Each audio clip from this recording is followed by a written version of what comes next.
आज मैं आपको पॉलिटी में भाग 5 से राष्ट्रपति के बारे में पढ़ाऊंगा, क्योंकि आप सभी को पता है कि एग्जाम में राष्ट्रपति से ढेरों सारे क्वेश्चन पूछे जाते हैं। ठीक है, देखिए भाग 5 का जो चर्चा हमारे संविधान में आर्टिकल 52 से लेकर 151 के बीच में किया गया है, लेकिन 52 से लेकर आर्टिकल 52 से लेकर 78 के बीच में संघ की कार्यपालिका के बारे में चर्चा किया गया है। संघ की कार्यपालिका कहने का मतलब ये हो गया कि संघ में जो लोग काम करते हैं, जैसे कि राष्ट्रपति हो गए, उपराष्ट्रपति हो गए, प्रधानमंत्री हो गए, संसद के दोनों सदन हो गए, लोकसभा हो गया, राज्यसभा हो गया, ये सब की चर्चा जो है आपको आर्टिकल 52 से लेकर 78 के बीच में किया गया है। तो आज मैं आपको संघ की कार्यपालिका में राष्ट्रपति के बारे में जब बताऊंगा, इसमें आपको राष्ट्रपति में एक ट्रिक को बस याद रखना है। इस ट्रिक को अगर आप याद कर लेते हैं तो समझिए राष्ट्रपति का खेला तमाम है। राष्ट्रपति का खेला तमाम कहने का मतलब ये हो गया कि राष्ट्रपति से जब भी एग्जाम में अगर क्वेश्चन पूछता है तो आपको अगर डायरेक्ट आर्टिकल से पूछ लेगा तो आर्टिकल भी नहीं छूटेगा, और कॉन्सेप्ट उठाकर पूछता है तो कॉन्सेप्ट भी नहीं छूटेगा। तो ट्रिक क्या है अपना, PKNKKDYCSM, PKNKKDYCSM, इसी पर जो है राष्ट्रपति का सारा आर्टिकल हम लोग बैठाएंगे। जैसे पहला है आपको पी मतलब क्या हो गया, प्रेसिडेंट यानी राष्ट्रपति। तो आर्टिकल 52 से जो है राष्ट्रपति का खेला स्टार्ट होता है। तो आर्टिकल 52 में क्या चर्चा किया गया, तो आर्टिकल 52 में जो है राष्ट्रपति के पद की चर्चा किया गया है। आर्टिकल 52 में ये कहा गया है कि भारत का एक राष्ट्रपति होगा जो संवैधानिक प्रमुख होगा और वह भारत का प्रथम नागरिक होगा। आप सभी को पता है कि जो राष्ट्रपति होते हैं वही भारत के प्रथम नागरिक होते हैं। तो ये सभी की चर्चा, ये सभी बातें कहाँ लिखी गई है, तो आर्टिकल 52 में लिखी गई है, यानी राष्ट्रपति के पद की चर्चा की गई है। उसके बाद के मतलब हो गया कार्यपालिका। तो आर्टिकल 53 में ये कहा गया कि जो राष्ट्रपति हैं वो कार्यपालिका के प्रधान होंगे। क्या होंगे, कार्यपालिका के प्रधान होंगे। लेकिन यहाँ पर याद करने वाली बात ये है, जो राष्ट्रपति होते हैं वो कार्यपालिका के औपचारिक प्रधान होते हैं। कौन होते हैं, औपचारिक प्रधान होते हैं। जो आपको वास्तविक प्रधान होते हैं वो आपको प्रधानमंत्री होते हैं। वास्तविक प्रधान कौन होते हैं, तो प्रधानमंत्री होते हैं। आप सभी को पता है कि राष्ट्रपति जो भी निर्णय लेते हैं, जो भी फैसला लेते हैं, वो प्रधानमंत्री की सलाह पर लेते हैं। राष्ट्रपति अपनी मर्जी से कुछ काम नहीं कर सकते, अगर करेंगे तो 61 के तहत महाभियोग ला के उनको हटा दिया जाएगा। तो जो कार्यपालिका का जो वास्तविक प्रधान होता है वो कौन होता है, तो वो प्रधानमंत्री होता है। एग्जाम में क्वेश्चन पूछा हुआ है कार्यपालिका का वास्तविक प्रधानमंत्री को प्रधान कौन होता है, तो प्राइम मिनिस्टर होते हैं, यानी कि प्रधानमंत्री होते हैं। लेकिन औपचारिक पूछ लेगा कि औपचारिक प्रधान कौन होता है, तो प्रेसिडेंट होता है। तो आर्टिकल 53 में क्या क्या है कि राष्ट्रपति कार्यपालिका के प्रधान होंगे। अब एन बचा, एन यानी आर्टिकल 54। एन मतलब हो गया निर्वाचन, यानी आर्टिकल 54 में आपको राष्ट्रपति के निर्वाचन की चर्चा की गई है कि राष्ट्रपति का जो निर्वाचन है, जो राष्ट्रपति का इलेक्शन है वो कैसे होगा। तो जो राष्ट्रपति का जो निर्वाचन कराते हैं वो आपको निर्वाचन आयोग करवाता है, सबसे पहली बात याद रखना, यानी इलेक्शन कमीशन करवाता है। और फिर राष्ट्रपति के निर्वाचन में शामिल कौन कौन होते हैं, कौन कौन लोग वोट डालते हैं, तो राष्ट्रपति के निर्वाचन के लिए एक निर्वाचन मंडल होता है। कौन होता है, निर्वाचन मंडल। इस निर्वाचन मंडल में जो जो लोग शामिल होते हैं वही राष्ट्रपति को वोट डालते हैं। तो इस निर्वाचन मंडल में कौन कौन लोग शामिल होते हैं, आपको लोकसभा हो गया, राज्यसभा हो गया, विधानसभा हो गया। लोकसभा, राज्यसभा, विधानसभा के निर्वाचित सदस्य जो है राष्ट्रपति को चुनने के लिए अपना वोट डालते हैं। इसमें आपको याद रखना है कि जो लोकसभा में जो तो एंग्लो इंडियन का प्रावधान था वो तो अब हट ही गया है, लेकिन राज्यसभा में आप सभी को पता है कि राष्ट्रपति जो है अलग अलग क्षेत्र से 12 सदस्यों को राज्यसभा में मनोनीत करते हैं। तो ये जो 12 सदस्य हैं ये राष्ट्रपति के चुनाव में भाग नहीं लेते हैं। उसी प्रकार जो अलग अलग विधानसभा में जो मनोनीत सदस्य होते हैं वो मनोनीत सदस्य भी आपको राष्ट्रपति के चुनाव में भाग नहीं लेते हैं। राष्ट्रपति के चुनाव में कौन भाग लेते हैं, लोकसभा प्लस राज्यसभा प्लस विधानसभा के निर्वाचित सदस्य जो भाग लेते हैं। उसके बाद राष्ट्रपति का जो चुनाव होता है आपको अप्रत्यक्ष रूप प्रणाली से होता है। अप्रत्यक्ष कहने का मतलब ये हो गया, प्रत्यक्ष और अप्रत्यक्ष समझिए। जैसे कि हम किसी एमपी को चुनते हैं, अपने सांसद को चुनते हैं, तो कैसे चुनते हैं, प्रत्यक्ष रूप से चुनते हैं। डायरेक्ट जो भारत की जनता है वो आपको वोट डालती है, उसके बाद वो अपने एमपी को चुनती है या फिर एमएलए को चुनती है। लेकिन जब राष्ट्रपति को चुनने की बारी आती है तो राष्ट्रपति के चुनने में भारत की जनता का क्या रोल होता है, भारत की जनता जो अप्रत्यक्ष रूप से जो अपने राष्ट्रपति को चुनती है। वो कैसे, जैसे कि हमने सांसद को चुना, हमने विधायक को चुना, और हमारे चुने हुए जो सांसद और विधायक हैं वो जाके राष्ट्रपति को वोट डालते हैं और उसे राष्ट्रपति बनाते हैं। यानी भारत की जो जनता है वो अप्रत्यक्ष रूप से राष्ट्रपति के चुनाव में भाग लेती है। तो एग्जाम में क्वेश्चन पूछता है कि राष्ट्रपति के चुनाव में भारत की जनता किस प्रकार भाग लेती है, अप्रत्यक्ष रूप से या फिर प्रत्यक्ष रूप से, तो अप्रत्यक्ष रूप से। उसके बाद राष्ट्रपति का जो चुनाव होता है आपको एकल स्थानांतरीय अनुपातिक प्रणाली द्वारा होता है। स्थानांतरीय को जो है कहीं कहीं जो है संक्रमणीय भी लिखा रहता है, संक्रमणीय, लेकिन संक्रमणीय हमको बोलना अच्छा नहीं लगता है। संक्रमणीय बोलने में जैसे लगता है कि संक्रमण हो गया, यहाँ राष्ट्रपति को संक्रमण तो हो नहीं रहा है, कोरोना बीमारी तो हो नहीं रहा है, इसलिए यहाँ पर जो स्थानांतरीय वर्ड जो है वो सबसे अच्छा वर्ड रहता है। तो राष्ट्रपति का चुनाव जो होता है एकल स्थानांतरीय अनुपातिक प्रणाली द्वारा होता है। स्थानांतरीय से लग रहा है यहाँ यानी ट्रांसफर, यानी ट्रांसफरेबल, कुछ चीज ट्रांसफर हो रहा है। तो एकल स्थानांतरीय अनुपातिक प्रणाली समझने के लिए इस चार्ट को समझिए। देखिए राष्ट्रपति का जो चुनाव होता है, मान के चलिए नॉर्मली तो ऐसे जब भी राष्ट्रपति का चुनाव होता है तो दो ही उम्मीदवार होते हैं, एक पक्ष की तरफ से और एक विपक्ष की तरफ से, लेकिन समझाने के लिए हमने राष्ट्रपति का 4 उम्मीदवार लिया है। ये देखिए ए एक उम्मीदवार है, एक उम्मीदवार का नाम बी है, एक उम्मीदवार का नाम सी है और एक उम्मीदवार का नाम डी है। ये चारों उम्मीदवार जो है राष्ट्रपति का चुनाव लड़ने के लिए खड़े हुए हैं। अब जो वोट डालने के लिए कौन आएंगे, इसमें आपको लोकसभा के एमपी आएंगे, राज्यसभा के एमपी आएंगे और अलग अलग विधानसभा के एमएलए आएंगे। तो ये लोग आएंगे, ऐसे नहीं आएंगे कि कोई एमपी आया उसने बोला कि हम चाहते हैं ये वाला जो उम्मीदवार राष्ट्रपति बने और उसको वोट डाल के वापस चल जाएगा, ऐसा नहीं होगा। जैसे हम लोग करते हैं एमपी एमएलए के चुनाव में, हमारा मन होता है तो हम जाते हैं कांग्रेस वाले उम्मीदवार को बटन दबा देते हैं, हमारा हो गया, और उसके बाद जिसको डालना है बीजेपी तो बीजेपी डाल दिया, जिसको फन्ना को डालना है चिन्ना को डालना चला गया। लेकिन जब राष्ट्रपति का चुनाव होता है, जो वोटर होते हैं उनको सभी उम्मीदवार को चुनना होता है। कैसे चुनना होता है, उनको अपना दिखाना हो। जैसे कोई एमपी आया, उसने ये कहा कि जो भैया ए वाला उम्मीदवार है, इस ए वाले उम्मीदवार को हम 1 नंबर पे रखते हैं। उसने क्या बोला, कोई उम्मीदवार एमपी आया, वो एमपी ये कह रहा है कि जो ए नंबर वाला उम्मीदवार है हम चाहते हैं कि यही राष्ट्रपति बने, इसलिए हम इसको 1 नंबर पे रखते हैं। फिर उसने कहा कि जो बी वाला उम्मीदवार है इसको हम 2 नंबर पे रखते हैं। फिर उसने कहा कि जो सी वाला उम्मीदवार है उसको हम 4 नंबर पे रखते हैं और डी वाला जो उम्मीदवार है उसको हम 3 नंबर पे रखते हैं। ऐसे करके उसने वरीयता क्रम में अपना वोट डालकर चला गया।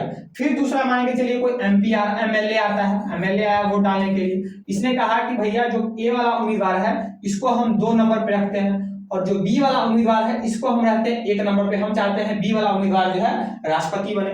फिर इसने कहा कि जो सी वाला उम्मीदवार है यह हम चाहते हैं कि ये 3 नंबर पे रहे और डी वाला जो उम्मीदवार है इसको हम चाहते हैं कि 4 नंबर पे रहे। फिर एक जो है दूसरा राज्यसभा से एमपी आ गया, राज्यसभा वाला एमपी है, वो वोट डालने के लिए उसने ये कहा कि भैया जो ए वाला उम्मीदवार है इसको हम चाहते हैं कि 1 नंबर पे रहे, बी वाला जो उम्मीदवार है वो 2 नंबर पे रहे, सी वाला उम्मीदवार जो है वो 4 नंबर पे रहे और डी वाला उम्मीदवार जो है वो 3 नंबर पे रहे। फिर एक मान के चलिए आपको जो है एमएलए ले लेते हैं, एमएलए आया, उसने ये कहा कि ए वाला जो उम्मीदवार है हम उसको 2 नंबर पे रखते हैं, बी वाला उम्मीदवार को 1 नंबर पे रखते हैं, सी वाले को 3 नंबर पे और डी वाले को 4 पे। फिर एक एमपी आया, उसने ये कहा कि ए वाले को हम 2 नंबर पे रखते हैं, बी वाले को 3 पे, सी वाले को 4 पे, डी वाले को 1 पे। इसी प्रकार ये क्रम चलता रहेगा, सब लोग आते रहेंगे वोट डालते रहेंगे। हम लोग जो है वोट डालना स्टॉप करते हैं। आप समझिए अब क्या करेगा, वोटिंग हो गया खत्म, वोटिंग राष्ट्रपति का वोटिंग खत्म। अब चुनाव आयोग क्या करेगी, अब मतगणना करेगी किस उम्मीदवार को कितना वोट मिला कि हम उसको राष्ट्रपति बनाए। तो अब मतगणना चालू होगा।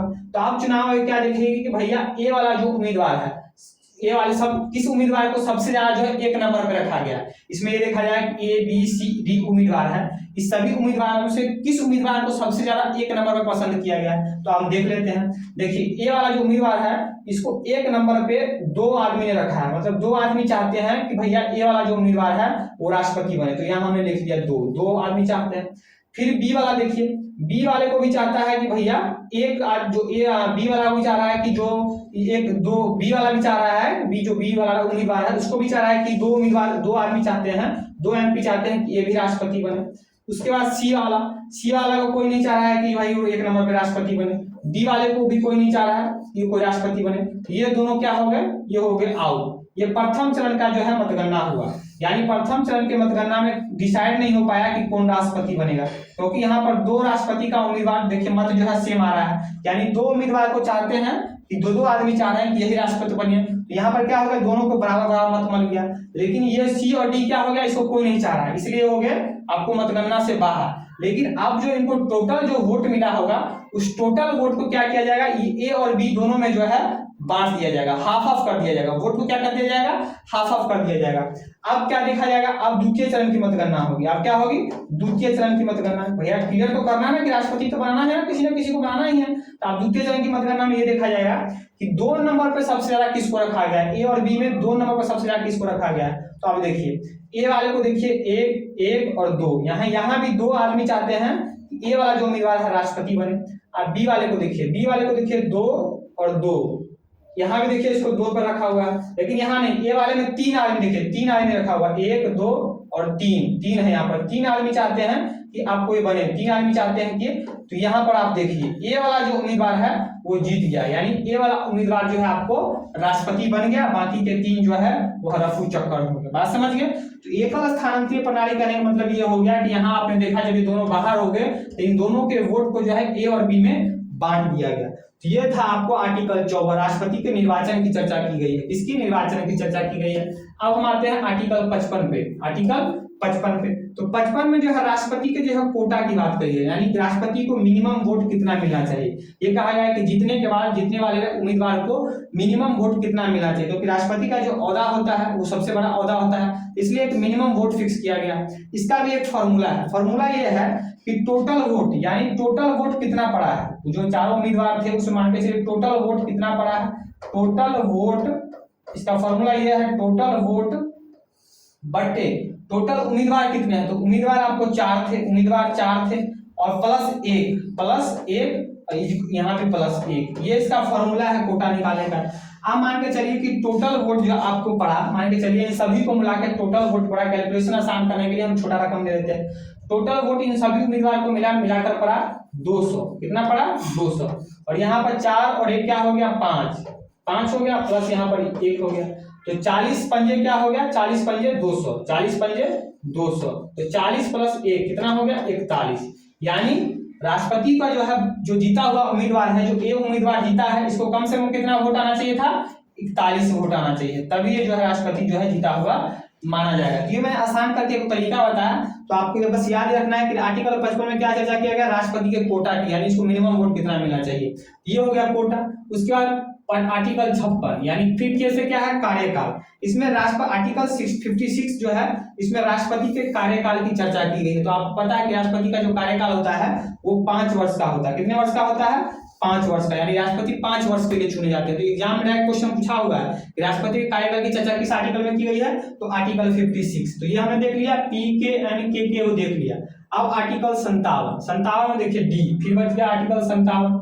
यहाँ पर D का मतलब हो गया दोबारा, यानी कोई राष्ट्रपति जो है वो दोबारा चुनाव लड़ सकता है कि नहीं लड़ सकता। आर्टिकल 57 में कहा गया है कि कोई राष्ट्रपति दोबारा चुनाव लड़ सकता है कि नहीं लड़ सकता है। तो ऑफ कोर्स लड़ सकते हैं। कुछ जो आपको पता है कि रामनाथ कोविंद जिससे पहले हमारे राष्ट्रपति थे वो दोबारा भी लड़ सकते हैं, लेकिन उनकी पार्टी ने उनको दोबारा चुनाव लड़ाया नहीं। लेकिन आप सभी को पता है कि अभी तक मात्र ऐसे डॉक्टर राजेंद्र प्रसाद ही जो है भारत के प्रथम राष्ट्रपति जो थे, राजेंद्र प्रसाद, वही 2 बार आपको राष्ट्रपति बने थे। बाकी कोई भी राष्ट्रपति ऐसा नहीं हुआ है 2 बार भारत का राष्ट्रपति बना हो। लेकिन यहाँ पर आपको बस ये बात याद रखने वाली बात ये है कि क्या भारत का राष्ट्रपति, कोई ऐसा राष्ट्रपति है जो 2 बार राष्ट्रपति का चुनाव लड़ सकता है? तो वह लड़ सकता है। और क्या ऐसा कौन सा राष्ट्रपति है 2 बार भारत का राष्ट्रपति हुआ है? तो डॉक्टर राजेंद्र प्रसाद। ठीक है, आप देखिए UI आर्टिकल 58, वाई से क्या हो गया? योग्यता। इसमें राष्ट्रपति के जो है योग्यता की चर्चा की गई है। राष्ट्रपति का योग्यता, यानी राष्ट्रपति बनने के लिए राष्ट्रपति के पास क्या क्या योग्यता होना चाहिए उसकी चर्चा की गई है। तो योग्यता क्या होना चाहिए? सबसे पहले भारत का राष्ट्रपति बनने के लिए वो भारत का नागरिक होना चाहिए, भारत का नागरिक होना चाहिए। 35 वर्ष का कम से कम होना चाहिए, और 34 वर्ष का रहेगा फिर भी वो राष्ट्रपति का चुनाव नहीं लड़ सकता है। उसका जो है लोकसभा का सदस्य बनने की योग्यता रखता हो, लोकसभा का सदस्य बनने की योग्यता रखता हो। लेकिन ये कोई माने मतलब है, इसका कोई बेकार है लाइन। बेकार इसलिए लाइन है कि लोकसभा का आप सभी को पता है कि अगर आप लोकसभा में MP बनना चाहते हैं, चुनाव लड़ना चाहते हैं, तो आपकी उम्र 25 वर्ष होनी चाहिए। कितनी वर्ष होना चाहिए? 25 वर्ष होनी चाहिए। तो भैया यहाँ पर आप कर रहे हो कि लोकसभा के सदस्य बनने की योग्यता रखता हो, और फिर आप ऊपर क्या कर रहे हो? 35 वर्ष की आयु। तो ये वाला बात कोई फिक्स नहीं है। उसके बाद क्या है कि 50 प्रस्तावक और 50 अनुमोदक होना चाहिए। प्रस्तावक ये होना चाहिए, कहने का मतलब ये हुआ कि सबसे पहले आपको संसद के जो है 50 सदस्य होंगे, 50 सदस्य, वो कहेंगे क्या कि हम इस व्यक्ति को राष्ट्रपति बनाना चाहते हैं। पहले कोई संसद के जो 50 सदस्य हैं, यानी 50 MP है, वो मिलकर कहेंगे कि भैया हम इस व्यक्ति को हम राष्ट्रपति बनाना चाहिए। उसके बाद फिर 50 अलग से जो है अलग MP होंगे, वो आपको जो संसद के अलग MP होंगे, वो आपको चुनाव आयोग को अनुमोदन करेंगे। क्या करेंगे? अनुमोदन करेंगे, लिखित रूप में चुनाव आयोग को जाएंगे कि हम इस व्यक्ति को जो है राष्ट्रपति का उम्मीदवार बनाना चाहते हैं, आप इनको जो है चुनाव लड़ने का जो है हक दीजिए। इसको कहते हैं 50 प्रस्तावक और 50 अनुमोदक। लेकिन ये 50 प्रस्तावक और ये 50 अनुमोदक है, ये अलग अलग MP होने चाहिए। ये नहीं जो MP जो पहले 50 जो जिन MP 50 MPओं ने प्रस्तावक बने थे वही 50 MP दोबारा अनुमोदक बन जाएंगे। ये अलग अलग होने चाहिए। कहाँ से होना चाहिए? तो संसद के किसी भी सदन से हो सकते हैं, ठीक है। उसके बाद जो है 15,000 रुपया जो है, जब 1500 लिखा गया, 15,000 जो है जमानत राशि जो है चुनाव आयोग के पास जमा करनी पड़ती है। अगर आप अगर जमानत फिक्स वोट नहीं मिला तो आपकी जमानत राशि जो है जब्त जाती है। 15,000 आपका जो है चुनाव आयोग रख लेता है, ठीक है। तो इसमें जो है राष्ट्रपति के योग्यता की चर्चा की गई है। तो इस डायरेक्ट एग्जाम में क्वेश्चन देता है, इनमें से जो है राष्ट्रपति की योग्यता की बताइए कि राष्ट्रपति का उम्मीदवार बनने, राष्ट्रपति बनने के लिए इनमें से कौन सा योग्यता रखता है कि नहीं रखता है, ठीक है। ये हो गया आर्टिकल 58। उसके बाद हम चलते हैं नेक्स्ट, यहाँ पर हो गया सी। इसमें जो है सी यानी आर्टिकल 59। सी से हो गया कंडीशन, राष्ट्रपति का कंडीशन। राष्ट्रपति बनने के लिए जो है क्या कंडीशन होना चाहिए, कुछ कंडीशन फुलफिल करना होता है राष्ट्रपति बनने के लिए। तो सबसे पहला कंडीशन क्या है कि संसद और विधानमंडल का सदस्य नहीं होना चाहिए, यानी ना तो आपको लोकसभा का सदस्य होना चाहिए, ना तो आपको राज्यसभा का सदस्य होना चाहिए, ना तो आपको विधानसभा का सदस्य होना चाहिए, ना तो विधान परिषद का सदस्य होना चाहिए। यानी जो उम्मीदवार राष्ट्रपति का चुनाव लड़ना चाहते हैं वो ना तो संसद और ना तो विधानमंडल किसी का भी सदस्य नहीं होना चाहिए। उसके किसी भी प्रकार के लाभ के पद पर नहीं होना चाहिए। लाभ का पद कहने का मतलब यह किसी प्रकार की सरकारी संस्था पर नहीं बैठा होना चाहिए, यानी ऐसे संस्था पर नहीं बैठा हो जहां से सरकार से वो पैसे कमा रहा हो। तो किसी प्रकार के जो है लाभ के पद पर उम्मीदवार नहीं होना चाहिए। तीसरा क्या है कि उम्मीदवार जो है पागल नहीं होना चाहिए। तो भाई बात इस तो लिखने की जरूरत नहीं थी, यानी कोई उम्मीदवार मान के चलिए ऐसा उम्मीदवार है जो पागल है और राष्ट्रपति का चुनाव लड़ेगा तो कुछ होगा, तो कुछ भी करा सकता है, तो पागल नहीं होना चाहिए। उसका जो है दिवालिया नहीं होना चाहिए। दिवालिया कहने का मतलब ये हो गया नहीं कहीं से बहुत सारा कर्जा उर्जा लिया है उसके बाद बोल दिया कि भाई हम तो दिवालिया हो गए, हमारे पास पैसा ही नहीं है। पता लगे कोई पार्टी है जो उसको राष्ट्रपति का उम्मीदवार बना दी है, वो ऐसा अगर व्यक्ति राष्ट्रपति बनता है तो भारत के लिए बहुत ही शर्मनाक बात होगी। तो इनमें से ये कंडीशन है जो आपको राष्ट्रपति बनने के लिए जो मतलब ये कंडीशन है उसको फुलफिल करना होता है, ठीक है। उसके आर्टिकल यहाँ पर देखिए, फिर ये 59 हो गया। फिर एस से क्या हो गया, एस से हो गया शपथ 60। आर्टिकल 60 में जो है राष्ट्रपति के शपथ की चर्चा की गई है कि भैया राष्ट्रपति का शपथ कैसे होगा, राष्ट्रपति को शपथ कौन दिलाएगा। तो राष्ट्रपति को जो शपथ दिलाते हैं आपको CJI यानी चीफ जस्टिस ऑफ इंडिया, जो सुप्रीम कोर्ट के जो चीफ जस्टिस ऑफ इंडिया होते हैं वो राष्ट्रपति को जो है शपथ दिलाते हैं। लेकिन मान के चलिए कभी राष्ट्रपति का चुनाव हो जाए और शपथ की बारी आए और चीफ जस्टिस ऑफ इंडिया जो उसी दिन मर जाए, उनको हार्ट अटैक आ जाए या उस समय उनका पदे खाली हो, तो फिर कौन दिलाएगा? तो सुप्रीम कोर्ट के जो अन्य जज होंगे, 34 जज हैं, 34 में से 33 अन्य जज होंगे, उसमें से कोई भी एक जज जो है इनको, जो सीनियर जज होगा वो इनको शपथ दिलाएगा। बात समझ गए? तो राष्ट्रपति को शपथ कौन दिलाता है? CJI chief justice of India. अगर वो नहीं है किसी कारणवश तो फिर कौन दिलाएगा? सुप्रीम कोर्ट के अन्य जो वरिष्ठ जज होंगे उसमें से कोई जज जो है इनको दिला देगा। उसके बाद आपको बच जाता है यहाँ पर CCM महाभियोग, आर्टिकल 61 से क्या होगा, एम से क्या होगा, महाभियोग। आर्टिकल 61 में जो है राष्ट्रपति के जो है महाभियोग की चर्चा की गई है। महाभियोग कहने का मतलब हो गया राष्ट्रपति को उनके पद से हटा देना, उसको जो है कहते हैं महाभियोग। तो महाभियोग बात समझ गए। तो आर्टिकल 61 में किसकी चर्चा की गई है? महाभियोग की। लेकिन यहाँ तो आर्टिकल तो आपको याद रखना ही है, बहुत ही इंपॉर्टेंट आर्टिकल है आर्टिकल 61। लेकिन यहाँ पर आपको जो है और भी याद रखना है कि महाअभियोग में राष्ट्रपति के क्वेश्चन ये पूछता है कि राष्ट्रपति के महाअभियोग में कौन कौन भाग लेते हैं। तो कौन कौन भाग लेते हैं तो आपको पहले ये याद रखना है कि जो विधानमंडल होता है, मान के चलिए विधानमंडल कहने का मतलब हो गया विधानसभा और विधान परिषद। ये विधानमंडल के सदस्य भाग नहीं लेते हैं, विधानमंडल के सदस्य भाग नहीं लेते हैं। कौन लेते हैं? तो संसद के सदस्य भाग लेते हैं। कौन? संसद के। संसद में आपको लोकसभा भी और राज्यसभा भी। लेकिन यहाँ पर कौन भाग ले, यहाँ पर एक बात याद रखना है कि मनोनीत सदस्य भी भाग लेते हैं। संसद में जो आपको राज्यसभा में राष्ट्रपति साहब जो 12 को सदस्यों को आपको मनोनीत करते हैं वो भी भाग लेते हैं। बात समझ गए? तो संसद के ऑल सदस्य जिसको राष्ट्रपति मनोनीत करते हैं या फिर जो चुन के आते हैं वो सभी सदस्य जो है राष्ट्रपति के जो है महाभियोग में भाग लेते हैं। बात समझ गए? लेकिन फिर यहाँ पर कभी कभी क्वेश्चन ये पूछ देता है कि भैया राष्ट्रपति का जो महाभियोग की प्रक्रिया है संसद के किस सदन से स्टार्ट होता है? लोकसभा से स्टार्ट होता है या राज्यसभा से स्टार्ट होता है? तो आप भैया लोकसभा से भी स्टार्ट हो सकता है और राज्यसभा से भी स्टार्ट हो सकता है। दोनों सदन से कहीं से स्टार्ट हो सकता है। लोकसभा से भी स्टार्ट हो सकता है और राज्यसभा से भी स्टार्ट हो सकता है, कोई कंडीशन नहीं। लेकिन फिर यहाँ पर एक और क्वेश्चन पूछता है, क्वेश्चन ये पूछता है कि राष्ट्रपति पर जो महाभियोग लगाने से पहले कितने दिन पहले उनको सूचना दी जाती है? तो 14 दिन पहले सूचना उनको दी जाती है। कितने दिन पहले? 14 दिन पहले राष्ट्रपति साहब को सूचना दे दी जाती है कि भैया हम आप पर जो है महाभियोग लगाने जा रहे हैं। बात समझिए? अब इसको समझ लीजिए, थोड़ा कॉन्सेप्ट ही समझ लीजिए 14 दिन कैसे दिया जाता है। मान के चलिए ये लोकसभा है, इसको हम लेते हैं लोकसभा इसको लेते हैं राज्यसभा। ठीक, ऑप्शन लोकसभा और राज्यसभा कहीं से भी जो है राष्ट्रपति पर महाभियोग लाने की प्रक्रिया स्टार्ट हो सकती है, लेकिन हम मान के चलते हैं कि अमूमन लोकसभा से ही स्टार्ट हो सकता है। अगर होता है तो होगा। अभी तक कोई ऐसा राष्ट्रपति नहीं है भारत में जिसको महाभियोग की प्रक्रिया से हटाया गया, और ना ही होना चाहिए, बहुत ही शर्म की बात होगी। मान के चलिए जो है लोकसभा से राष्ट्रपति पर जो है महाभियोग की प्रक्रिया स्टार्ट होती है, तो स्टार्ट कैसे होगी?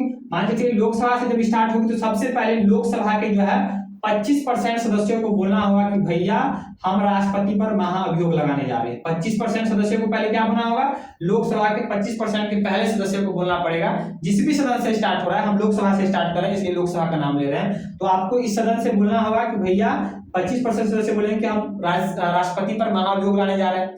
जब ये बोल देंगे उसके बाद फिर लोकसभा के जो क्या होंगे 66%, जो 66% सदस्य होंगे वो आपको इसको पारित करेंगे, इस प्रस्ताव को लोकसभा से पारित कर देंगे। अगर 66% सदस्य लोकसभा से पारित कर देते हैं कि हाँ भैया हम राष्ट्रपति पर महाअभियोग लगाते हैं, पारित हो जाता है, वोटिंग हो जाता है, उसके बाद फिर अगले वोटिंग के लिए जो है आपको राज्यसभा में भेजा जाएगा कि राज्यसभा को बोला जाएगा कि आप ही कम से कम 66% जो है लोग यहाँ 66% सांसद जो है इसको पारित कर दीजिए, और बीच में राष्ट्रपति को 14 दिन का समय दिया जाएगा। इधर राज्यसभा को भी 14 दिन का समय दिया जाएगा कि 14 दिन के अंदर आप जो है पारित करो कि आप जो है राष्ट्रपति पर महाभियोग पारित करना चाहते हैं कि नहीं करना चाहते हैं, और इसी बीच 14 दिन जो है आपको किसको समय दिया जाएगा?